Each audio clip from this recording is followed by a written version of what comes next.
एक नाम भी धोखे से जिह्वा से प्रकट हुआ है, वही व्यर्थ जाने वाला नहीं। लेकिन आपका साधन सफल तब है जब संतों से प्रेम हो जाए। कैसे पता चले?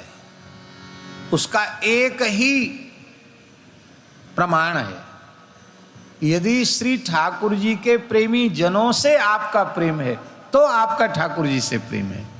यदि प्रेमियों से प्रेम नहीं है, भगवत प्रेमियों से प्रेम नहीं है, तो आपका ठाकुर जी से भी प्रेम नहीं है। इसलिए संत प्रीति ही भगवत प्रीति की परिचायिका है, प्रमाणिका है। प्रयाग में, अरहल में श्रीमन महाप्रभु जी, वल्लभाचार्य जी त्रिवेणी संगम में कटी पर्यंत जल में खड़े होकर के मध्याह्न संध्या कर रहे हैं, और एक बहुत प्रेमी अनुरागी वैष्णव उनके निकट पहुंचा। तो ज्यादा भाव जगा तो वो पास में पहुंच गया। महाप्रभु जी संध्योपासन कर चुके थे, तो उसने पूछी महाप्रभु जी से कि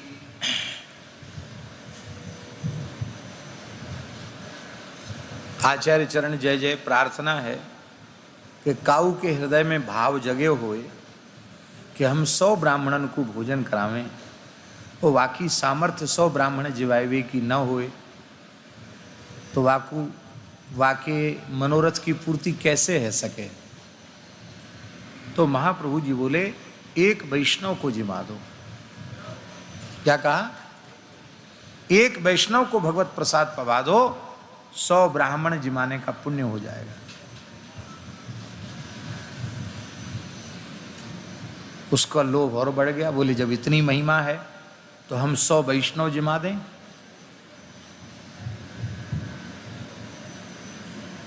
बहुत अच्छी बात है, 100 वैष्णव जिमाओ।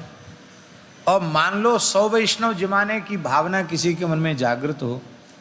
अब आपने ऐसी महिमा सुना दी, महिम भाव तो जागृत है गए, अब सामर्थ्य न हो 100 वैष्णव जिमाने की, तो महाप्रभु जी ने कहा, एक अनुरागी वैष्णव को जिमा दो।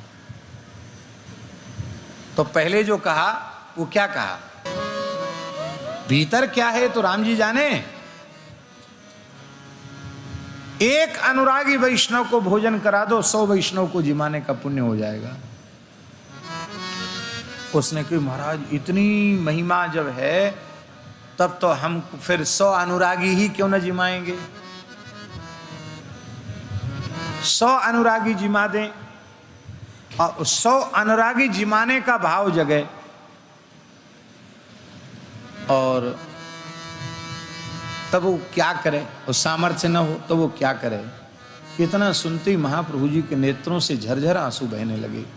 उन्होंने कहा, भैया सच्चो एक कृष्णानुरागी के दर्शन है जाएं, ये अत्यंत दुर्लभ है। 100 अनुरागी खोजवे पे वो कहाँ मिलवे वाले।